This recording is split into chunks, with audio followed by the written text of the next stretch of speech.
Hello बच्चों, मैं कर्णे सर आज आपको प्रीवियस वीडियो के बारे में जो आपको मैंने कुछ टिप्स दिया था उसको मैं रिमाइंड कर रहा हूँ। आप ध्यान से उस वीडियो को, उस बातों को दिमाग में रखिएगा और फिर मैं आपको आज एक नया चैप्टर लेके, नया टॉपिक लेके आपके सामने आ रहा हूँ।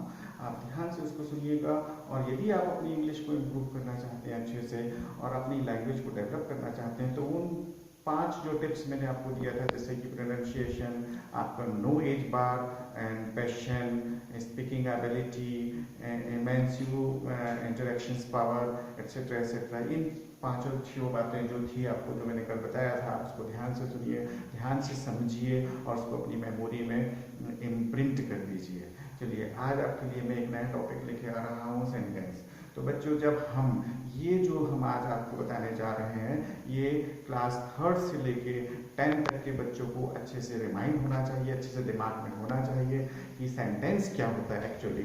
जब हम इंग्लिश को बोलते हैं या इंग्लिश को हम कंपोज करते हैं या इंग्लिश को अच्छे से हम डेवलप करना चाहते हैं तो सबसे पहले हमारे पास में आता है कि sentence, what is a sentence. तो बच्चों, sentence is a group of words which gives a complete sense और द मीनिंग।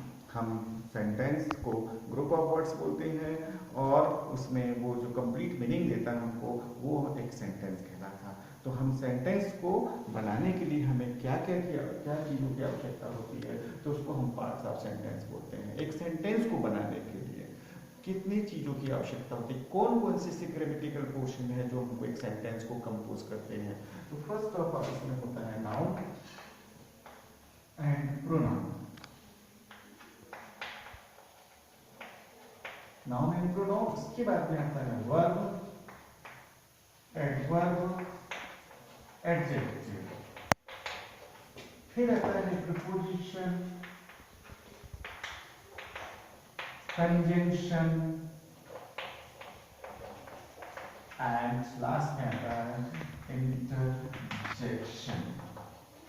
तो हम ये सारी चीज़ों को इंडिविजुअल स्टडी करेंगे, लेकिन अभी हम आपको सिर्फ ये बात बता रहे हैं कि एक सेंटेंस में हमें इन सारी चीज़ों की आवश्यकताएं होती है जब हम एक मीनिंगफुल सेंटेंस बनाते हैं।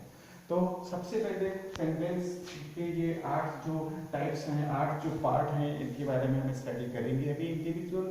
फर्स्ट ऑफ ऑल, हम सेंटेंस के पार्ट कितने होते हैं, ये तो हमने इसके essential elements for constructing a sentence है, ये एसेंशियल एलिमेंट्स है। सेंटेंस के 2 पार्ट होते हैं बच्चों, सेंटेंस के 2 पार्ट होते हैं। एक होता है सब्जेक्ट, इसको हम हिंदी में कर्ता बोलते हैं, और दूसरा होता है प्रेडिकेट, जिसको हम ध्येय बोलते हैं। Subject and predicate, subject and predicate 2 part होते हैं। सब्जेक्ट के स्थान पे हम नाउन एंड प्रोनाउन का यूज करते हैं, बाकी जितने पार्ट्स इसके बचे हुए हैं 6, वो प्रेडिकेट फॉर्म में आते हैं।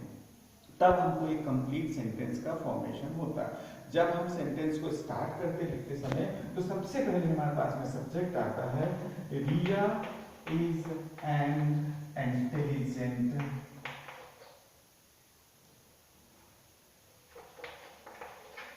Girl. Riya is an intelligent girl, इसके हम पार्ट करें तो ये 2 पार्ट में डिवाइड होता है।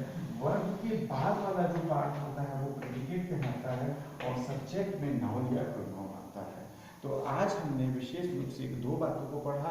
एक सेंटेंस क्या होता है, group of words which gives a complete meaning. दूसरा, सेंटेंस में को बनाने के लिए हमें कौन कौन से एलिमेंट की आवश्यकता होती है, तो वो ये 8 है, जो noun, pronoun, verb, adjective, adverb, preposition, conjunction. We will study individual all the factors related to the sentence. First of all, sentence के 2 पार्ट्स होते हैं, वो और एक सब्जेक्ट कहलाता है, एक प्रेडिकेट कहलाता है। इस वीडियो को आप ध्यान से बार बार सुनिए और वो छोटे बच्चे जो आपके पास में हैं, क्लास 3rd से लेके 8 तक के बच्चे, 9 तक के बच्चे, 10 तक के बच्चे, इन चीज़ों को दिमाग में उनको जमाने की पूरी कोशिश करिए, उसको इम्प्रिंट करिए। तो हम फिर अब नए उसके साथ में हम आपको एक सेंटेंस के लिए और जो इससे रिलेटेड कुछ बातें होती हैं वो हम आपको नेक्स्ट वीडियो में बताएंगे। Have a nice day to all of you. यदि आपको पसंद आता है तो आप उसको लाइक करें, सब्सक्राइब करें और इसको बार बार देखें बच्चों।